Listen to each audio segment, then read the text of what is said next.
What's there? What's there? What is it? Oh, it's probably one of those tiny little miller moths. I cleaned my altar. I'm using this vacation as a reset.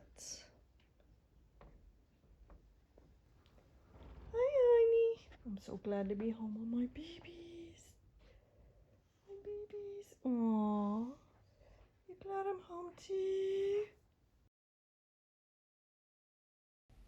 Returning home and resetting includes reestablishing but tweaking some of my patterns and positive health habits, like, for instance, trying to have a 12-hour eating window at minimum overnight, morning sunlight, and of course movement and exercise, and gratitude, because it feels great to be home and be with my kitties.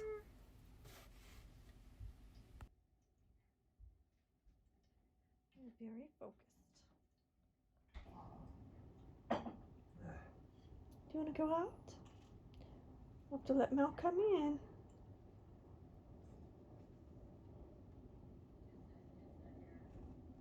Let Mel come in.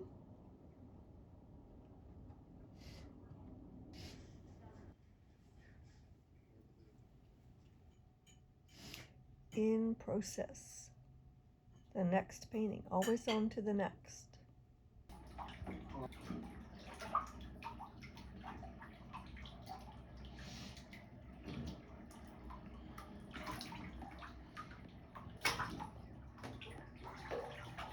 Restoration.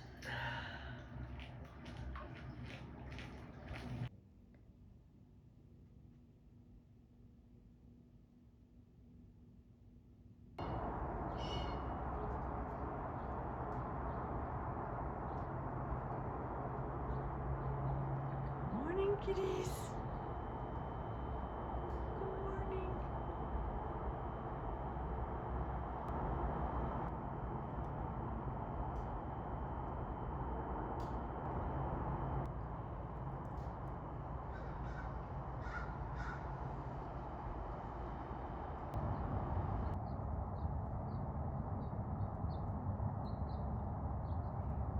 Hi, Mama.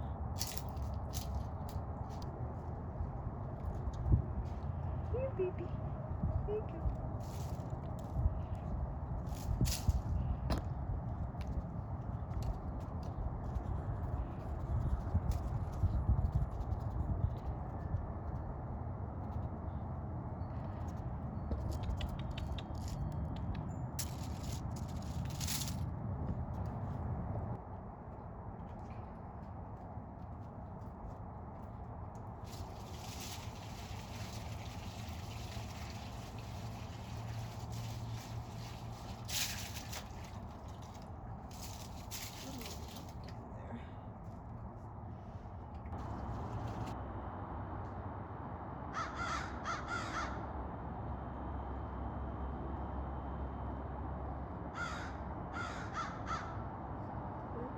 Several crows flying.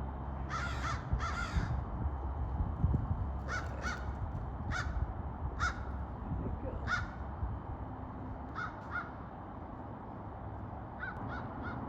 There's the moon.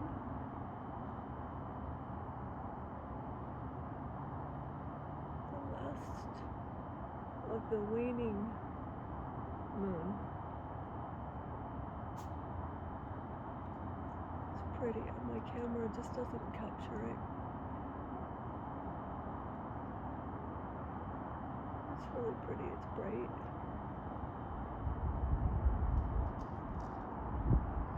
You can see birds' nests.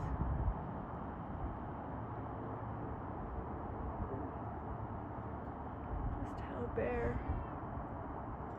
the branches are now. In just a small amount of time.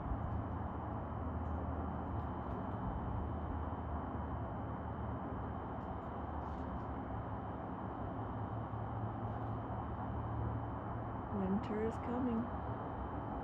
I just want to talk a little bit about the trip.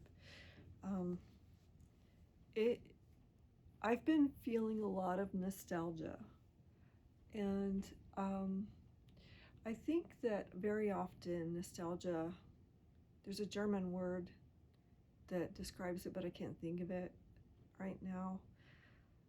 It's a longing for home, a longing for a place where you feel whole, and I think that very often nostalgia drives regression. And bear with me, because this makes perfect sense, really. So we want things to be like we remember them when we were young, because we were naive. We didn't know how unsafe the world is. We didn't understand how corrupt the world is, and the systems that we participate in are. And so we want to go back to that place of innocence, but in order to do that, many people, and this is what I think is happening in the United States right now, people want to make America great again, failing to recognize that it has always been problematic from its inception. Now, yes, it's a wonderful project based on a good idea, but from the beginning, it was also based on genocide and expropriation of the resources of the indigenous people. And I know that people will say, well, that's just human history. We've always fought over resources. But the history of colonialism and imperialism are a little different than just like competing for resources when you have like matched, you know, power, power structures or weapons, etc. Yeah. Okay, so I'm getting a little long-winded. All I'm trying to say is that nostalgia becomes regressive when we want to recreate a mythological time in our history that really never existed. What we should always be doing is reaching for the best for all. Like there's nothing wrong with that. There's nothing pathological about trying to achieve a society, a civilization that functions for everyone and not just a few people at the top. Margaret Mead, the anthropologist, said that the best evidence of a developed society for her was when she found remnants, skeletons of humans that had clearly lived a long life but were unable to care for themselves, which indicated that others cared for that human. For people that want to reach for religious ideology, rugged individualism is absolutely the opposite of what Jesus taught, or Allah, or Yahweh, or any of the tribal desert gods. We are to be our brother's keeper. That's clear from all of the traditions. And, that aside, it's just better sociologically, with lots of evidence, when we take care of our most vulnerable and don't create huge inequalities. So, nostalgia. to get back to it, I think a lot of that really is about just longing for this time and place of naivete. Although I do think that the world has changed, and the atomization of late stage capitalism is so extreme right now, that we mostly look for connection online, and I'm doing that right now. We very rarely get to know our neighbors these days. I think that's one of the things when I go back to my small hometown, I'm like kind of hoping that people are still like connected and connecting to one another and connecting to new people that come in. But, you know, in retrospect, I'm not sure that that was always the case either. You know, in my small hometown, there's a college, a wonderful little college where, you know, I've talked about it. And so there's like the professors and the, you know, students, the student body, the professors, and the professors' offspring with whom I went to school. And then there are the local people who, some are very well educated and many not. And they are very, at this point, because, you know, media has done its job, and Fox News, which should be illegal in this country, has done its job of brainwashing and brain rotting these people into believing that anything except for ruthless, selfish drive is communism, is socialism, and will lead to a lack of freedom.